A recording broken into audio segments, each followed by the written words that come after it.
Oke, kita lanjut ke fungsi-fungsi manajemen. Nah, nggak jauh beda dengan yang kita bahas tadi ya. Fungsi-fungsi manajemen yang pertama harus ada perencanaan yaitu planning ya. Yang kedua harus ada organizing, organisasi, pengorganisasian ya. Nah, lalu ada nih organisasi yang baik itu yang bagaimana? Nah, contohnya seperti ini. Pimpinan tertinggi ya. Pimpinan tertinggi itu punya bawahan, mandor gitu kan. Ini biasanya dalam perkebunan ini. Lalu mandor juga punya bawahan yaitu buruh ya yang bekerja langsung gitu. Jadi, mandor itu pengawasi kerja buruh dan mandor itu harus tahu apa yang harus dikerjakan buruh gitu kan.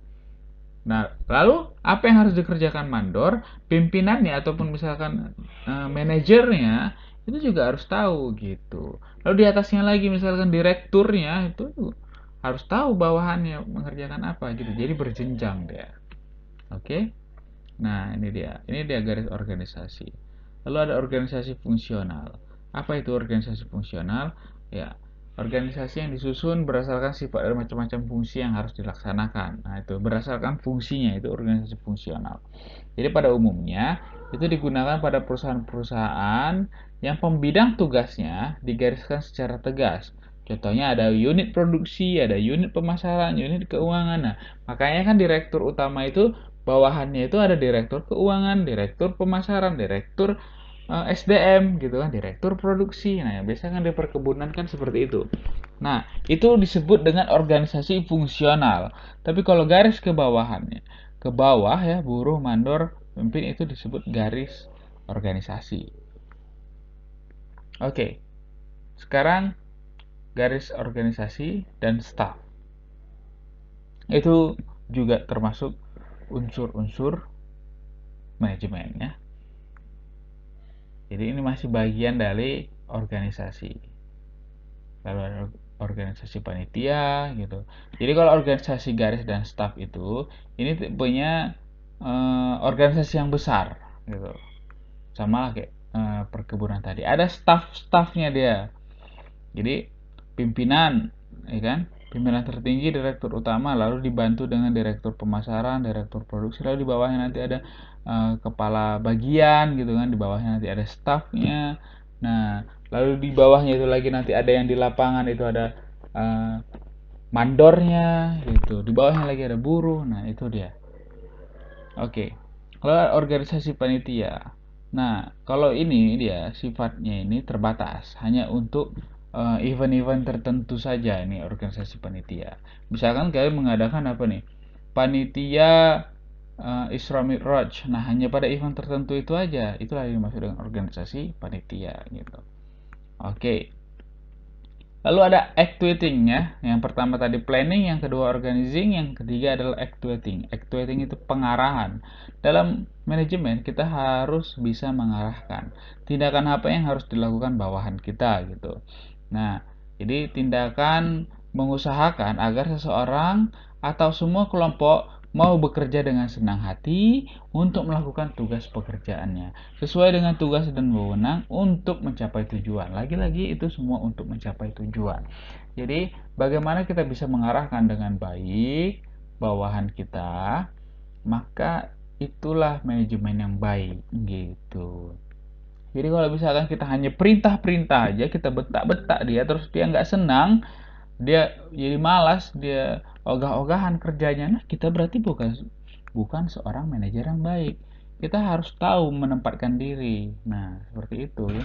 Nggak harus hanya sekedar membentak-bentak ya, memberitah perintah, semuanya harus sesuai dengan prosedur gitu. Tentu seorang manajer tahu mana yang terbaik gitu kan. Tahu dia pada saat kapan dia harus merangkul, pada saat kapan dia harus memukul. Maksudnya memukul itu pada saat kapan dia harus membentak ya, ngegas nah gitu deh. Kapan ngegas, kapan dia harus ngomong pelan. Nah gitu. Kalau misalkan udah terlalu bandel karyawannya, ya digas aja gitu kan. Karena kalau cara lembut misalkan tidak bisa. Nah, tentu harus dilewati dulu cara-caranya agar semuanya itu bisa berjalan dengan baik. Oke, kita lanjut. Yang keempat apa? Controlling. Nah, controlling ini berarti mengontrol, mengawasi. setiap pekerjaan bawahan itu harus kita awasi, ya. Nah, jadi kita juga menilai apakah itu yang dilakukannya itu baik. Kalau misalkan yang dilakukan itu baik, sesuai dan mencapai tujuan, kita harus berikan reward. Tapi kalau misalkan ternyata tidak mencapai tujuan, jauh di bawah target, kita beri hukuman atau punishment. Nah, itu bagian dari controlling, ya. Nah, selanjutnya ada bidang-bidang manajemen, ya. Seperti tadi, ya kita bahas dalam perusahaan, ada bidang-bidangnya, ada bagian produksi, ada bagian SDM, ada keuangan, ada pemasaran. Nah, jadi umumnya seperti itulah bidang-bidang pada manajemen. Kalau produksi itu tugasnya apa gitu kan? Kalau manajemen produksi itu manajemen yang bertanggung jawab terhadap perencanaan, ya, perencanaan produksi, lalu dalam menyalurkan distribusi ataupun manajemen proyek yang dijalankan oleh sebuah organisasi. Nah, itulah yang dimaksud dengan manajemen produksi. Lalu apa saja sih kegiatan manajemen produksi? Yang pertama itu perencanaan, ya. Perencanaan bagaimana kita mendesain dari produksi. Mendesain bagaimana agar hasilnya itu bisa sesuai target. Nah, kita harus merencanakan di bagian produksi gitu.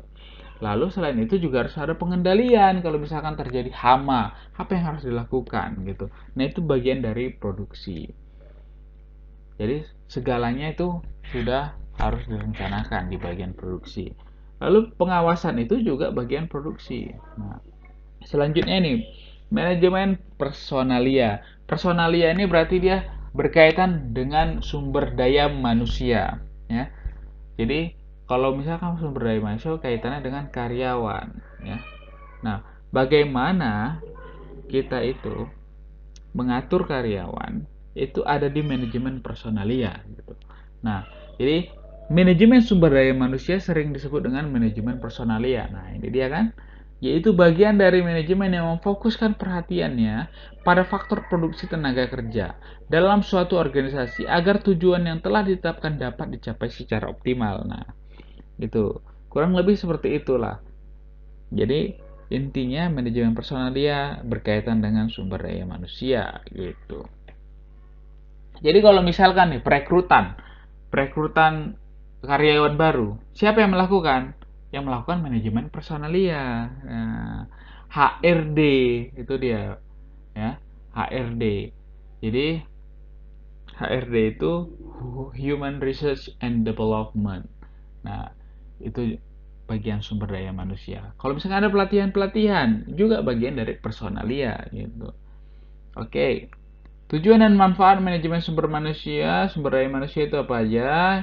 Yang pertama itu untuk meningkatkan dukungan SDM dalam meningkatkan efektivitas organisasi. Nah, ini bisa nanti ya. Ini kalian catat ya, biar kalian paham apa itu sebenarnya tujuan dan manfaat sumber daya manusia. Gitu. Oke. Jadi, manfaat manajemen sumber daya manusia itu pertama untuk meningkatkan produktivitas, yang kedua meningkatkan kualitas kehidupan kerja, ya. Jadi kualitas kerja itu maksudnya. Lalu apalagi